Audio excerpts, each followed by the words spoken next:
सवाल पूछा गैर मुस्लिमों की तरफ से, ये बताइए मौलवी साहब, बतौर मजाक के पूछा, ये बताइए मौलवी साहब, जो हवा हिंदुस्तान से मदीना जाती है वो ठंडी क्यों होती है, और जो मदीना से हवा हिंदुस्तान आती है वो गर्म क्यों होती है? मसलन चुटकी लेनी थी कि देखिए हिंदुस्तान का कितना पावरफुल मुल्क है, कितना खूबसूरत है, मदीना मदीना रटते हैं, यहाँ से जो हवा निकलती है वो मदीने को बिल्कुल ठंडा कर देती है, लेकिन वहाँ से जो हवा निकलती है मदीने से वो हिंदुस्तान को गर्म कर देती है, जहन्नम बना देती है। जवाब सुनिए, कितना शानदार जवाब है। हिंदुस्तान हमारे लिए एक आँख की तरह है और मदीना हमारे लिए दाहिने आँख की तरह है।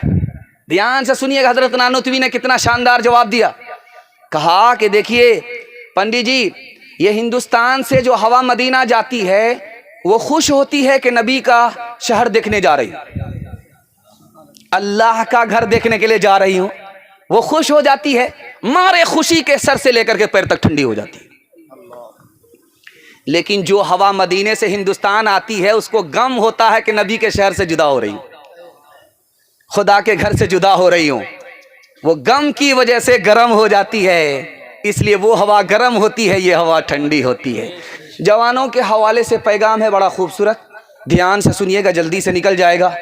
आपको खुशी भी होगी, आपको गम भी होगा, और गम इतना होगा कि कलेजा फटने लगेगा, आंख से आंसू खून के बहने लगेंगे। इतना भयानक रुदाद, इतनी भयानक फरियाद मैं आपकी खिदमत में लेकर के आ रहा हूँ। हमारा जवान तीन चीज़ों में पीछे, तीन चीज़ों में आगे।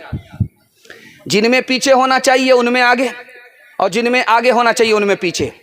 तालीम में हमारा जवान पीछे है, सिर्फ 4 जवान तालीम हासिल करते हैं, 96 गोल। जिसमें आगे होना चाहिए उसमें पीछे। हमारा जवान तिजारत में पीछे, 100 में सिर्फ 5 जवान तिजारत करते हैं, 95 गोल। जिसमें आगे होना चाहिए उसमें पीछे। हमारा जवान नौकरी करने में, मुलाजमत में पीछे। मुलाजमत कितने जवान कर रहे हैं? 100 में 2। IAS की नौकरी 100 में 2, IPS की नौकरी 100 में 2, रेलवे की नौकरी 100 में 2, नौकरी में पीछे, जिसमें आगे होना चाहिए। और अफसोस होगा आपको, सुन करके हैरत होगी, कलेजा मुंह को आएगा, हमारा जवान आगे किसमें है? फिल्म देखने में सबसे आगे। जॉर्ज टाउन की रिपोर्ट है 1996 की कि हमारा जवान फिल्म देखने की वजह से कितना तबाह बर्बाद हुआ। 49% जवान फिल्म देखने की वजह से हथियार साथ में रखता है। 27% जवान फिल्म देखने की वजह से चोरी डकैती करता है। 21% जवान चोरी डकैती में इतना माहिर हो चुका है फिल्म देखने की वजह से कि पुलिस और कानून को चकमा दे देता है। और हमारा जवान किसमें आगे? शराब पीने में। शराब पीने में हमारा जवान आगे। सिगरेट के धुएं में, बीड़ी के धुएं में हमारे जवान ने कितना पैसा फूका? $50 बिलियन। हमारे जवानों ने गुटखा में कितना पैसा थूका? 12 अरब रुपए। हमारे जवानों ने शराब में कितना पैसा बहाया? $400 बिलियन। हम अपने चाल की वजह से बर्बाद हैं। हमें किसी ने बर्बाद नहीं किया, हम अपनी बर्बादी के खुद जिम्मेदार हैं। और हमारा जवान किसमें आगे? निकाह में पीछे, जिना में आगे। जानते हैं किसी मुल्क में 40% बच्चे, किसी मुल्क में 50% बच्चे, किसी मुल्क में 80% बच्चे स्कूल में आकर के दाखिला लेते हैं, माँ का नाम लिखाते हैं, बाप का नाम नहीं लिखाते। अब मास्टर साहब पूछते हैं कि बेटा बाप का नाम लिखाओ चाहे जिंदा हो, बाप का नाम लिखाओ चाहे मुर्दा हो। वो बच्चे कहते हैं मैं तो बदनसीब बेटा हूँ, माँ बाप की गलती थी, सजा मुझको मिली। माँ बाप ने जिना किया, उसके नतीजे में पैदा हुआ, मुझको माँ तो मिली, बाप नहीं मिला, कसूर माँ बाप का था, सजा मुझको मिली।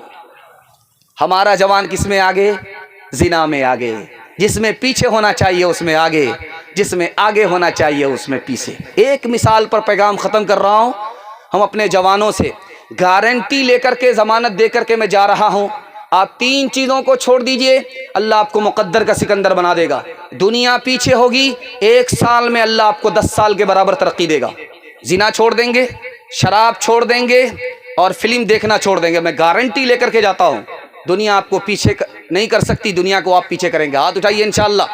जिना नहीं करेंगे, शराब नहीं पिएंगे और फिल्म नहीं देखेंगे इंशाअल्लाह। एक मिसाल पर पैगाम ख़त्म कर रहा हूँ। 7 दरवाजे बंद हैं। ज़ुलेखा ने 7 दरवाजे बंद कर दिए और यूसुफ से कहा कि यूसुफ मुझसे मुकाला करो। मुझसे जिना करो। तो यूसुफ अलैहिस्सलाम ने कहा कि देखो कोई दरवाज़ा खुला है। एक मर्तबा देख करके आई, कहा सातों दरवाजे बंद हैं। दूसरी बार देख करके आई, कहा सातों दरवाजे बंद हैं। तीसरी बार देख करके आई, कहा सातों दरवाजे बंद हैं।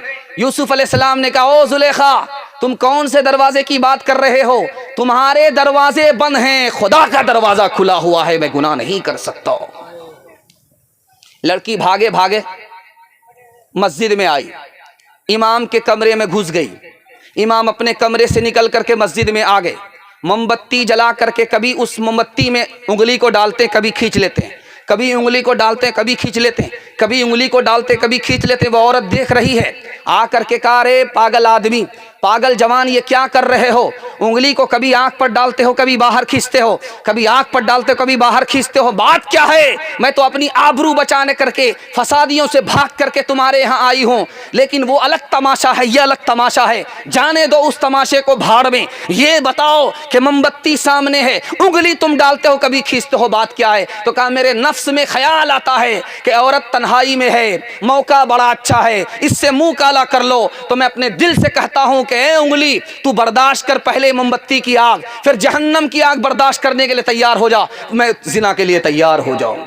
गुनाहों पे हो शर्मिंदा, इलाही दर गुजर कर दे, बड़ा मुजरिम हूँ मैं तेरा, इलाही दर गुजर कर दे। खता कोई नहीं छोड़ी, कोई सिया नहीं छोड़ा, बस अब करता हूँ मैं तौबा, इलाही दर गुजर कर दे, बड़ा मुजरिम हूँ मैं तेरा, इलाही दर गुजर कर दे। खिलौना हाथ का अपने बना रखा है शैतान ने, बना रखा है शैतान ने, बना ले अपना तू बंदा, इलाही दर गुजर कर दे, बड़ा मुजरिम हूँ मैं तेरा, इलाही दर गुजर कर दे।